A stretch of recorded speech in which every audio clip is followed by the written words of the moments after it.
नेपाल के एक छोटे से कस्बे में रहने वाला 15 वर्षीय रमेश को जूडो सीखने का बहुत शौक था। पर बचपन में हुई एक कार दुर्घटना में बायां हाथ कट जाने के कारण उसके माता पिता उसे जूडो सिखाने की आज्ञा नहीं देते थे। पर अब वह बड़ा हो रहा था और उसकी जिद भी बढ़ती जा रही थी। अतंत उसकी जिद के सामने उसके माता पिता को झुकना ही पड़ा और वह रमेश को नजदीकी शहर के एक मशहूर मार्शल आर्ट्स गुरु के यहाँ दाखिला दिलाने के लिए गए। गुरु ने जब रमेश को ध्यान से देखा, उन्हें अचरज हुआ कि बिना बाएं हाथ के यह लड़का भला जूडो कैसे सीख रहा, क्यों सीखना चाहता है। उन्होंने पूछा, तुम्हारा तो बायां हाथ ही नहीं है, तो भला तुम और लड़कों का मुकाबला कैसे करोगे। रमेश ने कहा, ये बताना तो आपका काम है। मैं तो बस इतना जानता हूँ कि मुझे सभी को हराना है और एक दिन खुद को सेंसेई मास्टर बनाना है। गुरु उसकी सीखने की दृढ़ इच्छा शक्ति से काफी प्रभावित हुआ और बोला, ठीक है, मैं तुम्हें सिखाऊंगा, लेकिन एक शर्त है।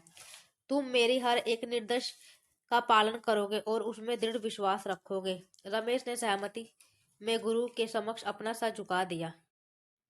गुरु ने एक साथ लगभग 50 छात्रों को जूडो सिखाना शुरू किया। रमेश भी अन्य लड़कों की तरह सीख रहा था, पर कुछ दिनों के बाद उसने ध्यान दिया कि गुरुजी अन्य लड़कों को अलग अलग दाव पेच सिखा रहा है, लेकिन वह मुझे अभी एक ही किक अभ्यास कर रहा हूँ जो उसने शुरू में सीखी थी, उससे रहा नहीं गया। और उसने गुरुजी से पूछा, गुरुजी आप अन्य लड़के को नई नई चीजें सिखा रहे हो, पर मैं अभी भी बस वही एक किक मारने का अभ्यास कर रहा हूँ। क्या मुझे और चीज नहीं सीखनी चाहिए। गुरुजी बोले, तुम्हें बस इसी एक किक पर महारत हासिल करने की आवश्यकता है।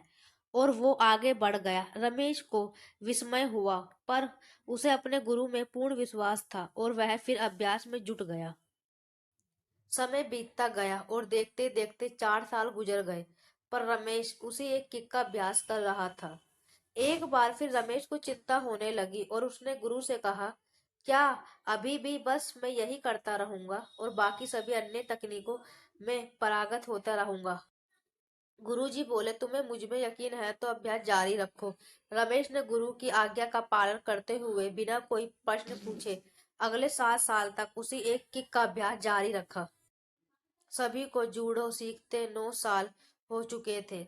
तभी एक दिन गुरुजी ने सभी शिष्यों को बुलाया और बोला, मुझे आपको जो ज्ञान देना था वो मैं दे चुका, और अब गुरुकुल में परंपरा के अनुसार सबसे अच्छा शिष्य का चुनाव एक प्रतिस्पर्धा के माध्यम से किया जाएगा और इसमें विजयी होने वाले शिष्य को सेंसई की उपाधि के सम्मानित किया जाएगा।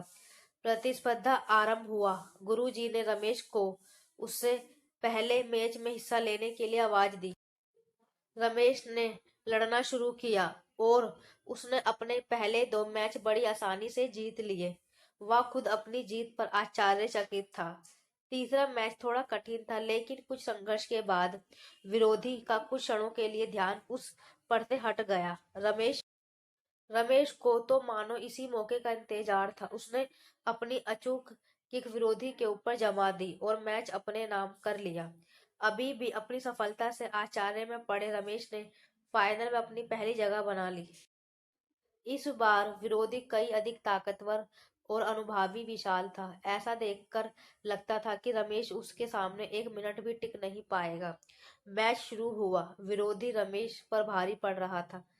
रेफरी ने मैच रोककर विरोधी विजेता घोषित करने का प्रस्ताव रखा, लेकिन तभी गुरुजी ने उसे रोकते हुए कहा, नहीं, मैच पूरा चलेगा। मैच फिर से शुरू हुआ। विरोधी अति आत्मविश्वास से भरा हुआ था और अब रमेश को कम आंक रहा था। और इसी दम्भ में उसने एक भारी गलती कर दी। उसने अपना गार्ड छोड़ दिया। रमेश ने इसका फायदा उठाते हुए 9 साल तक जिस किक की प्रैक्टिस की थी उसे पूरी ताकत और सटीकता के साथ विरोधी के ऊपर जड़ दी और उसे जमीन पर धराशायी कर दिया। उस किक में इतनी शक्ति थी कि विरोधी वहीं मूर्छित हो गया और रमेश को विजेता घोषित कर दिया गया। मैच जीतने के बाद रमेश ने गुरुजी से पूछा, सेंसेई, भला मैंने ये प्रतियोगिता सिर्फ एक मूव सीख कर कैसे जीत ली। तुम 2 वजहों से जीते। गुरुजी ने उत्तर दिया, पहला, तुमने जूडो की सबसे कठिन किक पर इतनी आसानी से मास्टरी कर ली थी कि शायद ही इस दुनिया में कोई और यह किक इतनी दक्षता से मार पाए। और दूसरा कि इस किक से बचने का एक ही उपाय है, और वह है विरोधी का बायां हाथ को पकड़कर उसे जमीन पर गिराना। रमेश समझ चुका था कि आज उसकी सबसे बड़ी कमजोरी ही उसकी सबसे बड़ी ताकत बन चुकी थी। हमें कभी भी अपनी कमी को अपनी कमजोरी बनने नहीं देना है, क्योंकि भगवान जी जो करते हैं वह अच्छे के लिए करते हैं।